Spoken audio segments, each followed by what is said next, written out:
talking shoulders. Many of you have, because of the golf industry in general, we talk a lot about 90-degree shoulder turn. I want to explain to you what that really means, okay?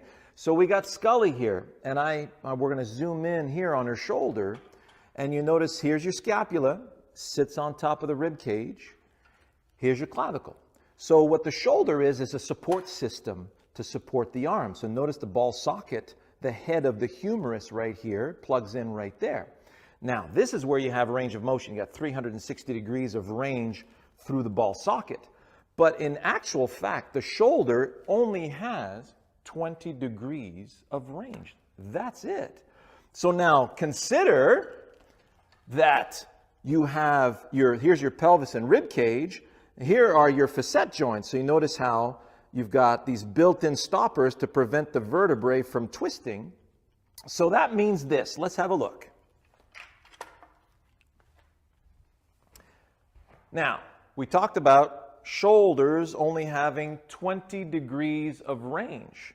That means the ball socket of the hips, if you put the club on your shoulders, imagine you're in the gym and you got this set of barbells on your shoulders and you're supporting it through both hips, knees, and ankles. And you're going to turn your body as you're supporting that rack of barbells.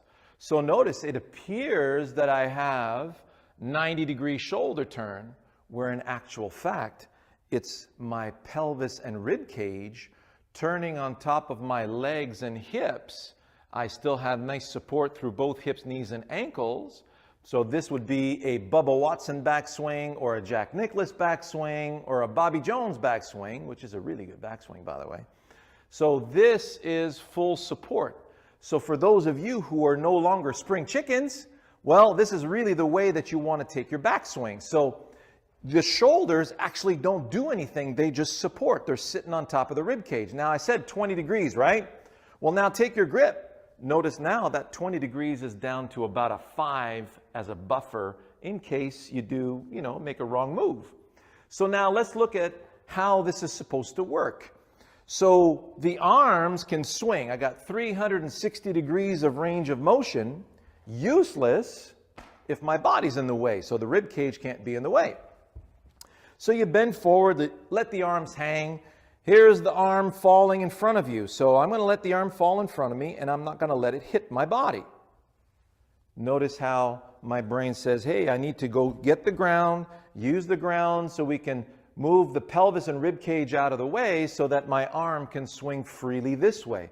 So notice my shoulders are just sitting on top of the rib cage, and the rib cage and pelvis are turning. That's how it really, really, really works. This is our anatomy.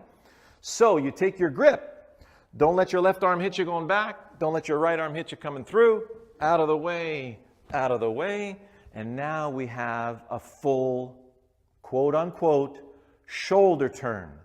The turn of the body is what's going to allow the arms to swing freely. Now, let's look at what happens if you don't turn the body. I'm going to rock my shoulder back as far as it goes, rock my shoulder forward as far as it goes. Now I'm going to try and take my club. Man, that's pretty sad, isn't it? Notice what happens? Everything's collapsed. So if the rib cage doesn't move, like if you're trying to coil the upper body against your lower body and you really don't have that youthful elasticity, something's going to break. It's either going to be your arms collapsing. I hope that's the case, because otherwise you're going to hurt yourself, instead of allowing the rib cage to move out of the way. So the simple command that you would have is, don't let the left arm hit you going back. So it's a really an amazing drill for you. Remember, let's say this is a sword. You grab your sword right at the bottom of the shaft, not on the club head, not too far up the shaft. Imagine you have a nice bamboo shoot in front of you. You're going to take that sword, slash it through the shoot. Now, if you don't move out of the way, well, you're going to slice yourself. So notice how the brain goes to the ground, uses the ground to get your body out of the way. Here come the shoulders.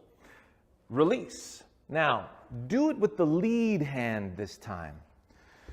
you're going to gather that sword, the weight of your arm sword unit, and you're going to use that weight to slash through. Notice when I gather, see how I've got full range of motion. My whole body's out of the way. Now the weight of my arm and club is free to swing. If I don't move my body, now imagine me trying to slice this thing.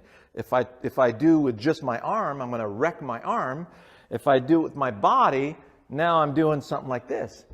Now, you may find this pretty, familiar when you're walking up and down a range somewhere. Instead of getting full freedom, full range of motion out of